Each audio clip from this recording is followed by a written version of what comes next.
নিজামালী ব্লগছলৈ স্বাগতম জনাইছোঁ।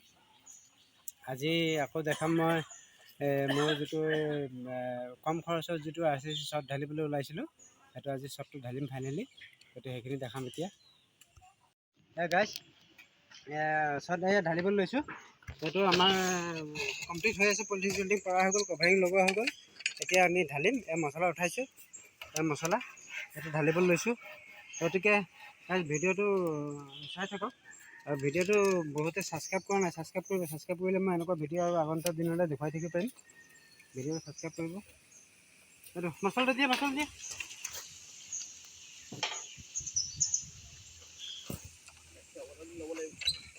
এইটো ধুনীয়া ছাবস্ক্ৰাইব কৰিলে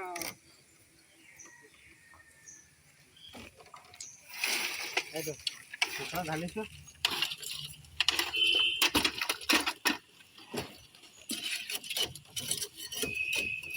এইটো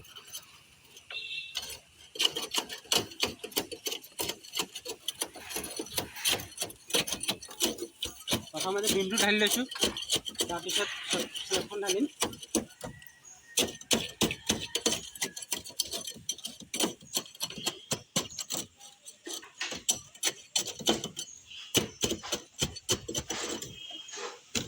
গাইজ এইটো মই যিটো ইয়াৰ ৰ'দৰ প্ৰতি যিটো মানে বাঁহৰ কামি দিছোঁ, এই কামি দিয়া বেনিফিট এটাই আছে, ইয়াত মামৰে নধৰে।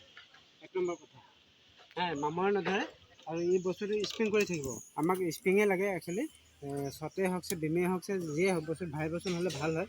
কিন্তু ভাইব্ৰেশ্যন হৈ থাকিব, হাৰ্ড নহয়। সেইটো ধাৰণা লৈ পেলাই মই মোৰ নিজৰ ব্যক্তিগত এইটো বুদ্ধি লগাই পেলাই মই কৰি আছোঁ। গতিকে কি ভাল হয় বেয়া হয় এতিয়া মই ক'ব নোৱাৰিম। শ্বটখন খোলাৰ পিছতে গম পোৱা যাব।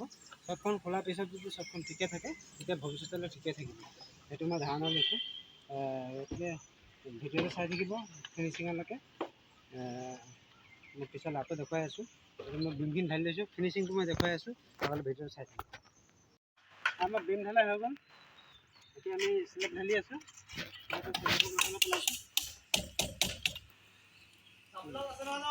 আছে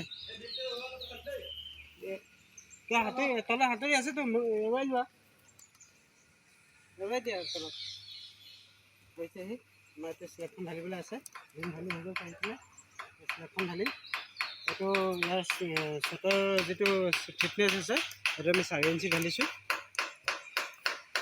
বাকী আগলৈ ভিডিঅ'টো চাই থাকক। হেৰি নমস্কাৰ। হয়, এই আপুনি যে আপোনাৰ এই শ্বটখন বাঁহৰে ঢালিছে, হয়, এইখন মানে আইডিয়াটো ক'ত পালে? মানে এনেই প্লেন আছিলে নে কি? কিমান দিনৰ প্লেন আছিলে? মানে এইটো মইতো ঘৰ নাছিলেই। হয়, ঘৰটো মই এতিয়া নতুনকৈ বনাইছোঁ। হয়, ঘৰটো হাফল দি পেলাই কেঁচাই বনাইছোঁ যেনিবা। হয়, এনেই মই মনতে আগতে ভাবিছিলোঁ যে মই ঘৰটো RCC বনাম বুলি। হয়, গতিকে RCC বনাবগৈ নোৱাৰিলোঁ। লকডাউনৰ কাৰণে অলপ মানুহটো জুৰুলা হৈ গ'লগৈ, পইচা পাতি নাইকিয়া হ'ল। গতিকে এতিয়া মই ঘৰটো কেঁচাই বনাইছোঁ।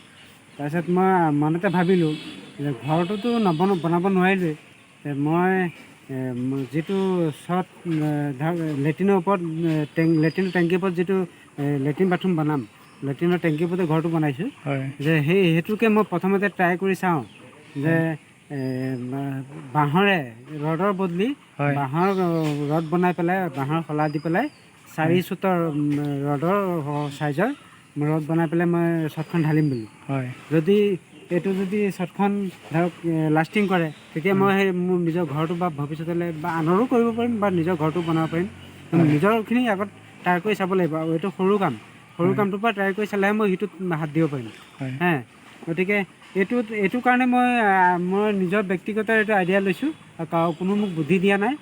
মই নিজে ভাবিছোঁ যে এইটো কৰি চাওঁ। আৰু মই এইটো কাৰণে কৰিছোঁ কেলৈ, মই লোকৰ ঘৰ বনাওঁ, RCC ঘৰ বনাওঁ, আছাম টাইপৰ বনাওঁতে লোকৰ ধৰক এই ঢালাই প'ষ্ট হওক বা ঢালাই বিম হওক বা শ্বট হওক ভাঙোতে আমি কেতিয়াবা বাঁহৰ টুকুৰা পাই যাওঁ। বাঁহৰ টুকুৰা পাওঁতে তাত আমি চাওঁ বাঁহৰ টুকুৰা নপচেই, ৰডডাল পচি যায়, ৰডডাল ফোপোলা হৈ যায় ভিতৰত। ৰডডাল ফোপোলা হৈ যায়, কিন্তু বাঁহটো একোৱেই নহয়। বাঁহ যেনে বাঁহ তেনেকৈয়ে থাকে।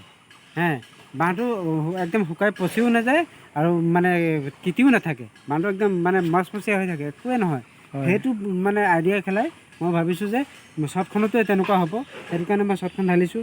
আৰু ফাইনেলি মই এতিয়া মোৰ শ্বৰ্টখন এয়া চাওক, মই ঢালিয়ে দিলোঁ, এইকণ জেগা আছে ঢালিয়ে দিলোঁ। অইনবিলাক শ্বৰ্ট ৰডৰ শ্বৰ্টবিলাক ঢালোঁতে আমাৰ অলপ কেৰক কৰাক শব্দ হয় বা কিবা হিলাহিলি হয়, কিন্তু ইয়াত একো হিলাহিলি একো হোৱা নাই, বস্তুটো স্প্ৰিং কৰি আছে, স্প্ৰিং কৰি আছে। স্প্ৰিং কৰিলে মানে ভাল ভাইব্ৰেশ্যন হয়, ভাইব্ৰেশ্যন হ'লে ভাল, মানে ভাঙি যোৱাৰ চান্স নাথাকে। হাৰ্ড হ'লে যিকোনো বস্তু হাৰ্ড যিটো হয় সেইটো আপোনাৰ ভাঙি যায়, যিটো কোমল হয় সেইটো নাভাঙে। গতিকে এইটো তেনেকুৱা, তো বস্তুটো কামিৰ কাৰণে কামি দি বাঁহৰ কামি দিয়া হৈছে কাৰণে বস্তুটো ভাইব্ৰেশ্যন হৈ আছে কিন্তু নাভাঙে মোৰ মতে। আৰু এইটো মই ফাইনেলি শ্বৰ্টখন চাটাৰিংটো খোলাৰ পিছতহে মই গম পাম। যদি চাটাৰিংটো খোলাৰ পিছত যদি ধৰক ৰাইজ আমাৰ হৈছেহি শ্বৰ্ট ঢালাই, এই অকণমান আছে বাকী আছে, বৰষুণ দিছিলে, বৰষুণ দিয়াৰ কাৰণে অলপ হেৰি হ'ল, বৰষুণ দিয়াৰ কাৰণে অলপ লেট হৈ গ'ল, নাইবা ইমান সময় হৈ গ'ল তেতিয়া টিং দিবলগীয়া হ'ল। গতিকে ভিডিঅ'টো হৈছেহি আৰু ভিডিঅ'টো চাব বহুতে, আৰু চেনেলটো নিজামালি ব্লগছ বুলি আছে, চেনেলটো লাইক কৰিব আৰু ছাবস্ক্ৰাইব কৰিব। বহুতে ছাবস্ক্ৰাইব কৰা নাই, ছাবস্ক্ৰাইব নকৰিলে মই আগন্তুক দিনলৈ ভিডিঅ' তেনেকৈ বনাব নোৱাৰিম, দিব নোৱাৰিম। গতিকে চবলৈ অনুৰোধ এইটোৱে, ভিডিঅ'টোলৈ ছাবস্ক্ৰাইব কৰিব, তেতিয়া মই আগন্তুক দিনলৈ এনেকুৱা ভিডিঅ' দেখুৱাই থাকিব পাৰিম। গতিকে এই অকণমান কাম আছে, এইখন ফিনিচিং হ'বহি এতিয়া। এইটো ফিনিচিং হোৱাৰ পিছতে আমি বাকী আজিলৈ সামৰিম।